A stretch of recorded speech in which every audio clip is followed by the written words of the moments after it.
Looking around the walls here, you can see little bits of web coming out of almost every hole. And there is the one of them just there. Oh, yes. Oh, look at that. One of the biggest spiders I've ever seen. The abdomen itself about a centimetre, I suppose, long and like a big rosy berry. And its legs, I suppose, if they were stretched out, would be how long? You're talking about 50 millimetres, something like that. It's getting on for a couple of inches stretched out. So it makes it one of our largest spiders here in Britain. Yes. Makes me shudder just to hear that. For me, it's definitely spiders. For you, it might be heights, snakes, dogs, small spaces, or speaking in public. If you do have a phobia, an irrational fear of something, you will do anything to avoid it. But there is a method of relaxing your fears away. It's called systematic desensitization, and it was invented by a psychiatrist called Joseph Wolpe. It began a whole new approach to therapy and a dramatic move away from psychoanalysis, which is why Wolpe regularly features in lists of the most influential psychologists of the 20th century. At that point in history, the idea that you could treat a psychological problem like anxiety without uncovering past unconscious conflicts was viewed by some as revolutionary, by others as heretical. It was really very different. Wolpe's main legacy was that he started off behaviour therapy, the thing that is often now called cognitive behaviour therapy, but he essentially invented it. Dr. Wolpe was first and foremost a scientist. Many schools of psychotherapy were based upon intuitive, idiosyncratically developed methods of intervention. He brought a completely different approach to the field of psychology. He really introduced science-based, evidence-based decision-making to the field. He had a philosophy that lives into the present day, that what we do should be based on data. He was one of the first to be very careful in tracking what is happening with his patients, making sure that what he was doing was having the effect that was desired. Joseph Wolpe was Professor of Psychiatry here at Temple University School of Medicine in Philadelphia, and I'm in front of his portrait, which still hangs here today, with Professor William Dubin, who's the chair of the Department of Psychiatry. There's a line of portraits here of distinguished faculty, and the very first one on the left here is Joseph Wolpe himself. What do you believe his main legacy has been? Of course, behavior therapy, but I think what was so impressive about what Dr. Wolpe did was he did this at a time when psychoanalysis dominated American psychiatry, and to propose alternative treatments was heresy in that era. You know, we're talking about 4 or 5 days a week for many years versus a much more focused, well-described, circumscribed treatment. So he must have been a man who was very determined in order to get his message across and to show that he did have the data to back up what he was saying. He was determined, he was persistent, and almost heroic, because you really risk alienating all your peers and colleagues. So it was a very bold theoretical change that he proposed. Today, it's hard to imagine quite how bold it was, now that cognitive behavioural therapy, or CBT, is often the treatment of choice. It's been proved to be effective for many people with phobias, and in just a few sessions. But before Joseph Wolpe, it was rare to even attempt to provide scientific evidence that a therapy actually worked. And while behaviourists like J.B. Watson and later B.F. Skinner had already demonstrated in experiments how easy it was to condition and change the behaviour of animals and humans, no one had used these same principles of learning therapeutically. He showed that using a basically Pavlovian approach, you could apply principles of learning to a wide variety of behavioral disorders in an effective and efficient manner. Is the application of principles of learning to clinically significant behavioral problems.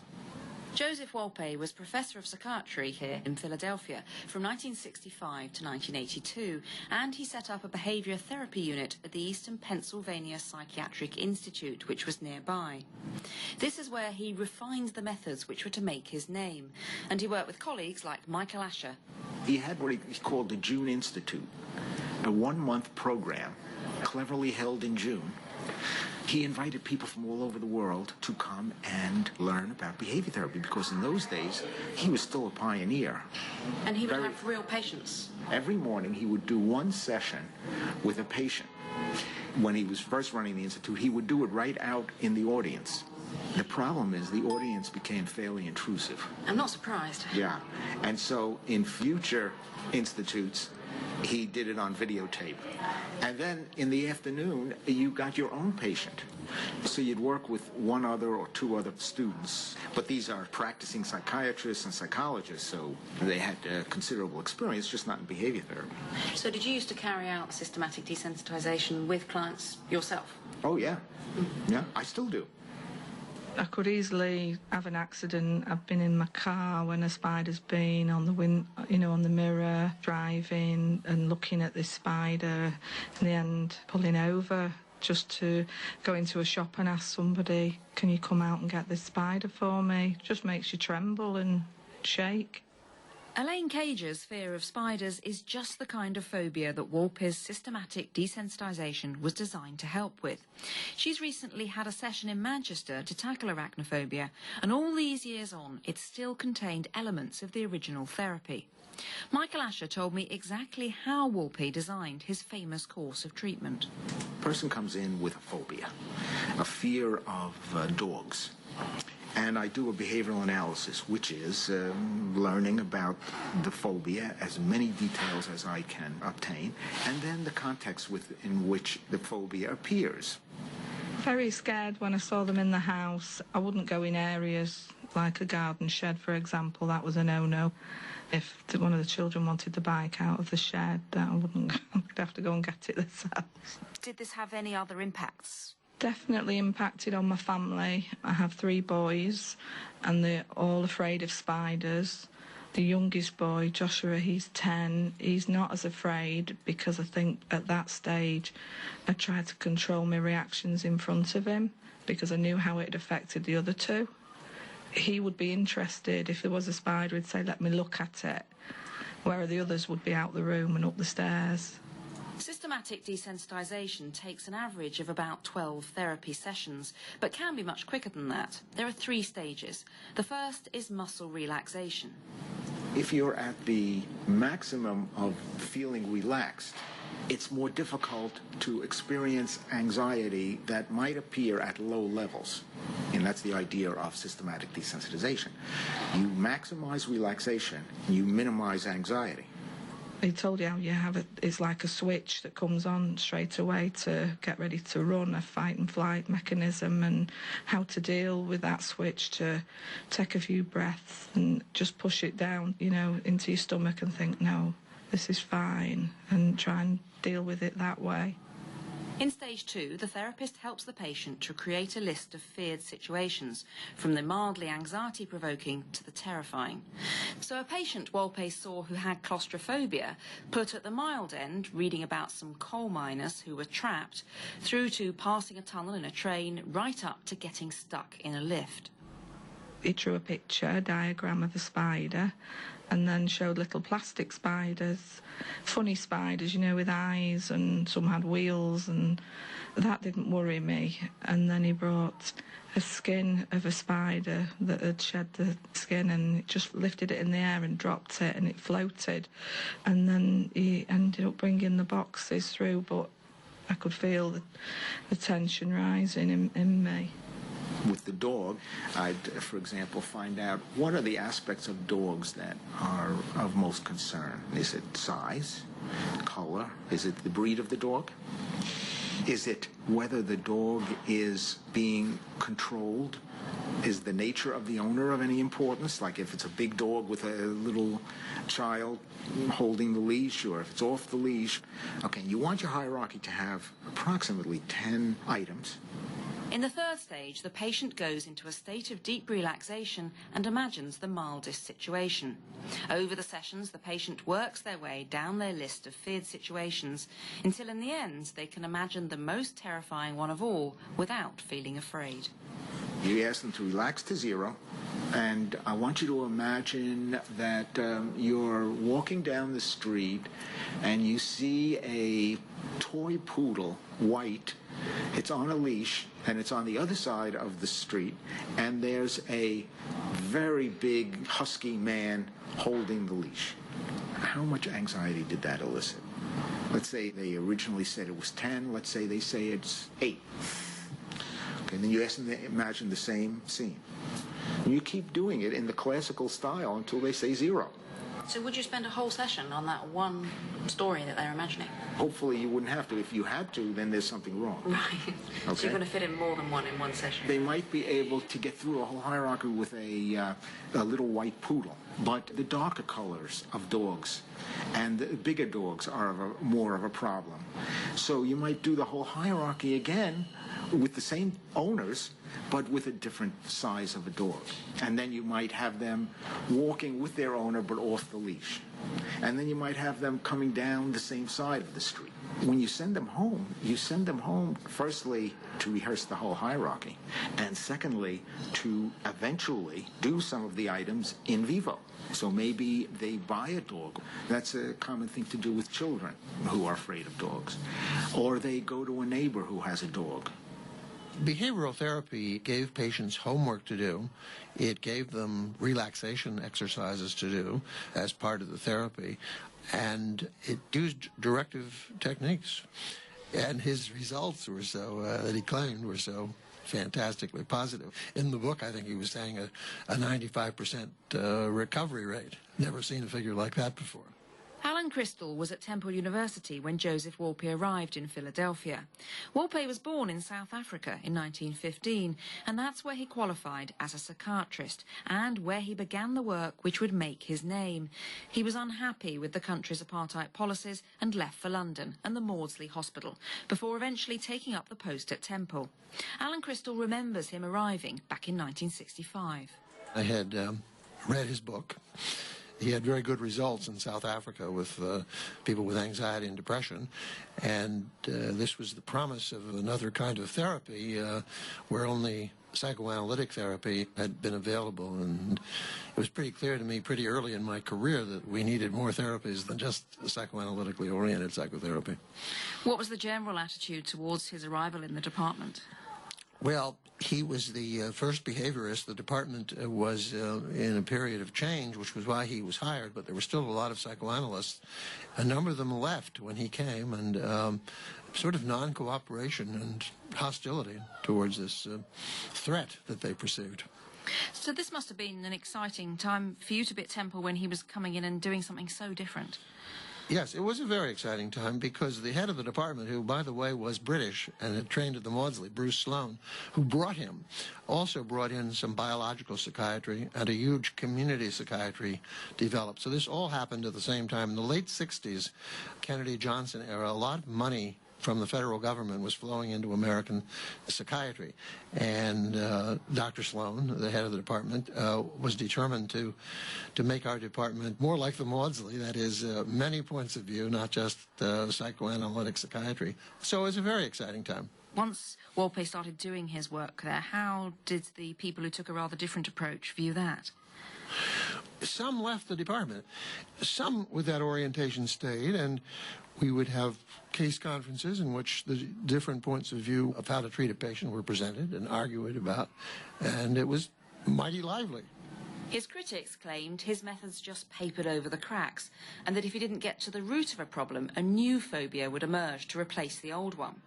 People basically said that attempts to deal with symptoms, which might be, according to psychoanalytic view, a defense mechanism, would release, terrible dark forces inside the person, that you then get loads of symptom substitution, that they may commit suicide or whatever.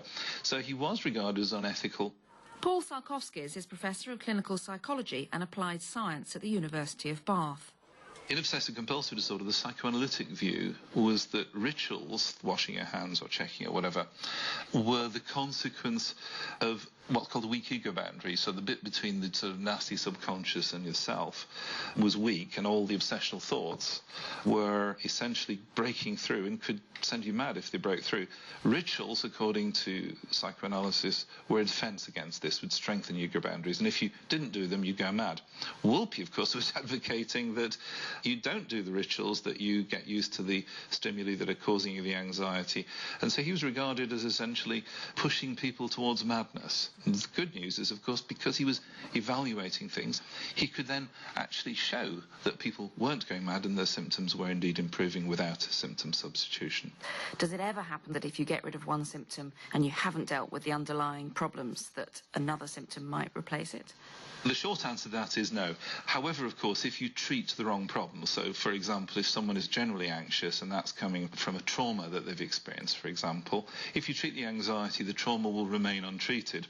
Myself and some colleagues were working with people who've been involved in the London bombings, and we were particularly interested in the people who were travel phobic, who wouldn't use the underground or whatever.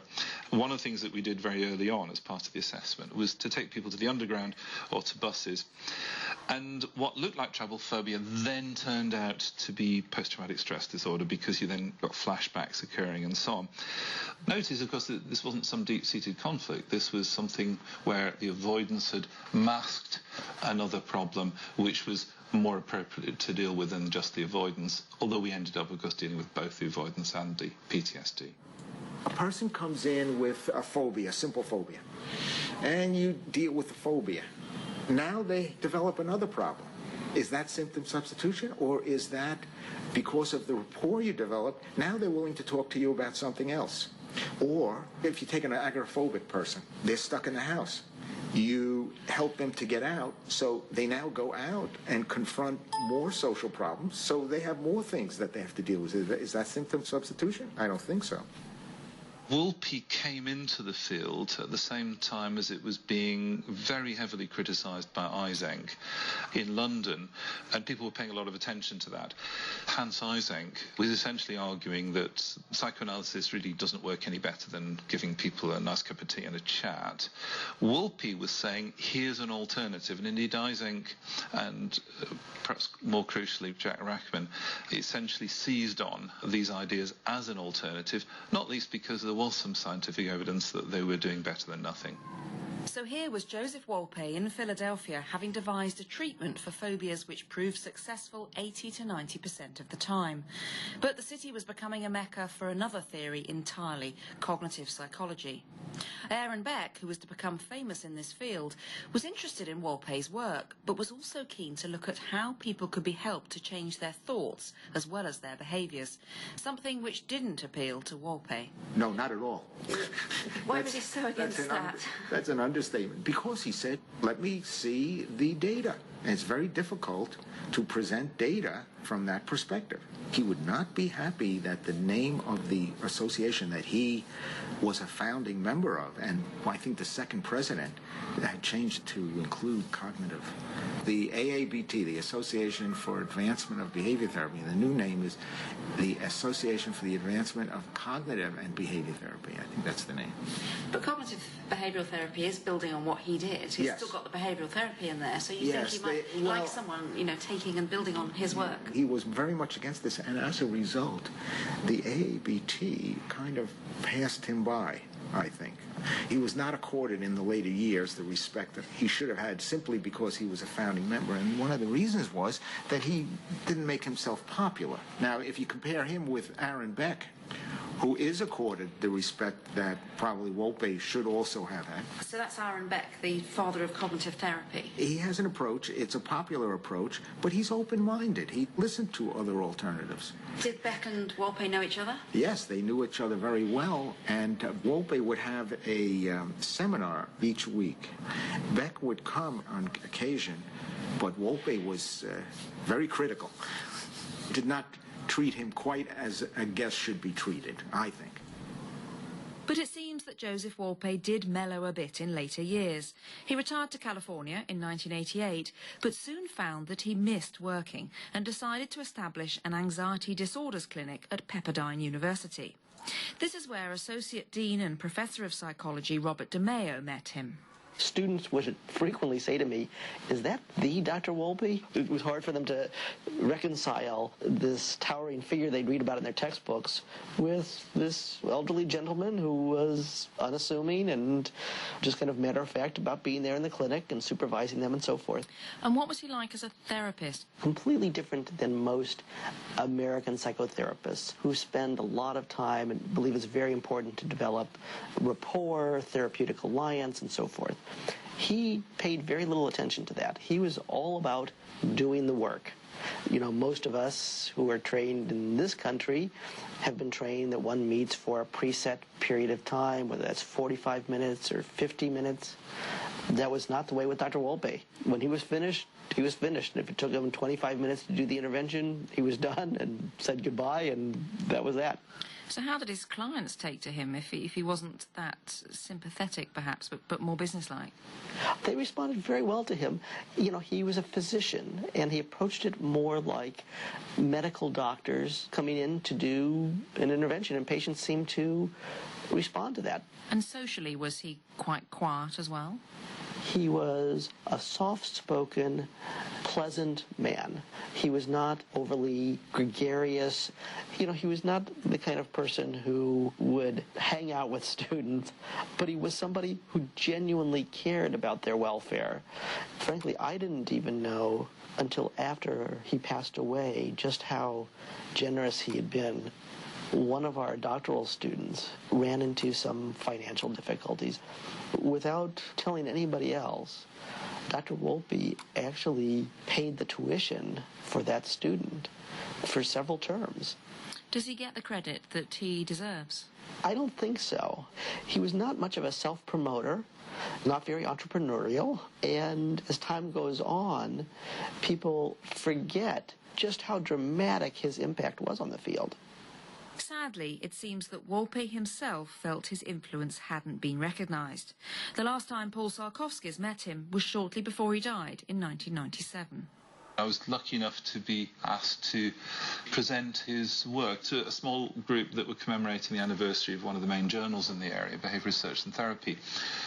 And it was clear before the meeting that Wolpe felt that his contribution was not necessarily recognised, which is intensely sad, I think, because he is the giant upon whose shoulders we all stood.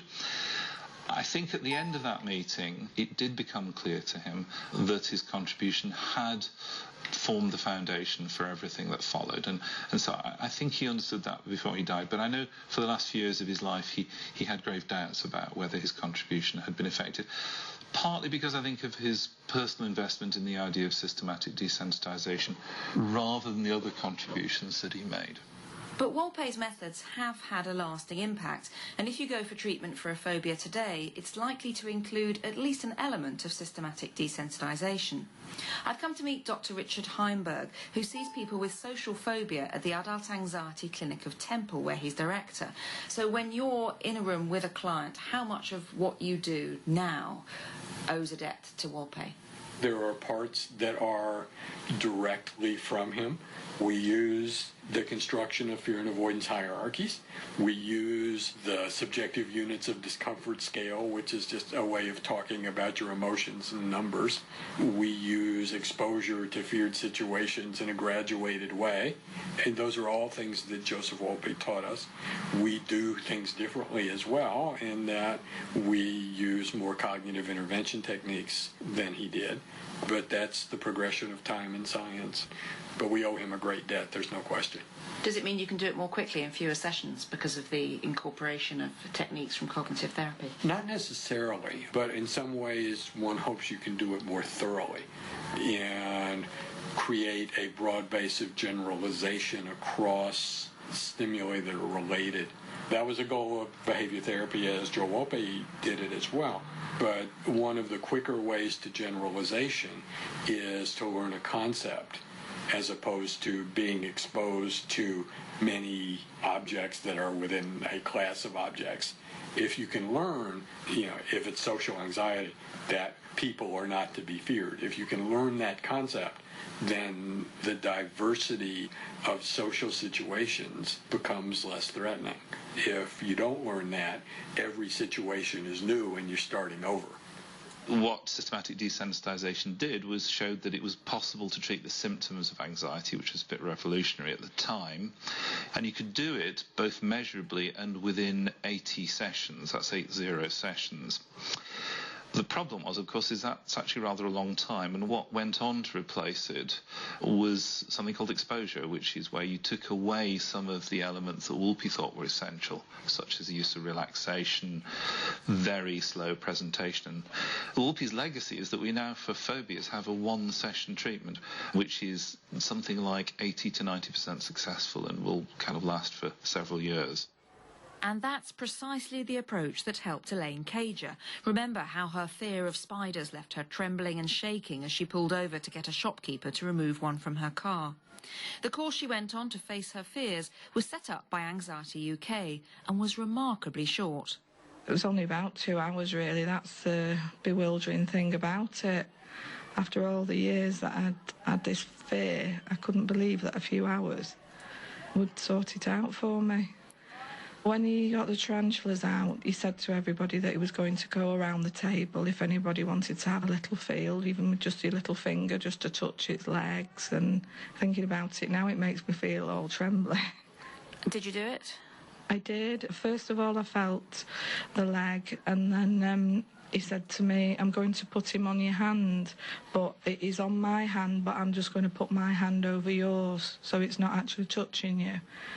And I just sat there with my eyes shut at first, and I just remembered tears coming down my face, and then he put the spider on my hand, and it was like, wow, I can't believe it when I look at the pictures that I'm that person that's frightened of spiders. So were you actually holding it? It was actually on your hands then? It was actually on my hands, and that was I think it was called a Mexican red-kneed tarantula, which was a smaller one, but still the size of your hand. And then he got a Brazilian bird-eating tarantula, and I held that one, which was even bigger. And as someone who's afraid of spiders myself, I'm going to be trying out 2 of the practical tips Elaine learnt on the course. Holding a table mat at right angles to the floor to make the spider freeze stock still, and then catching it using paper in a glass in the normal way, but with a wine glass rather than a tumbler, because apparently spiders can't run up glass stems. Elaine Cager and millions of others have Joseph Wolpe to thank for relieving them of their phobias. He was the person who found a way of putting a psychological theory into practice to help real people in their real lives. He moved us from the Freudian idea of a person on a couch to develop a kind of therapy based on hard evidence. When you look at the field of psychology now, everybody recognizes that if we're going to advance the field, it has to be based upon evidence. It cannot be based just upon hunches. So he really elevated the entire field of clinical psychology by insisting upon that science-informed approach to the work that we do.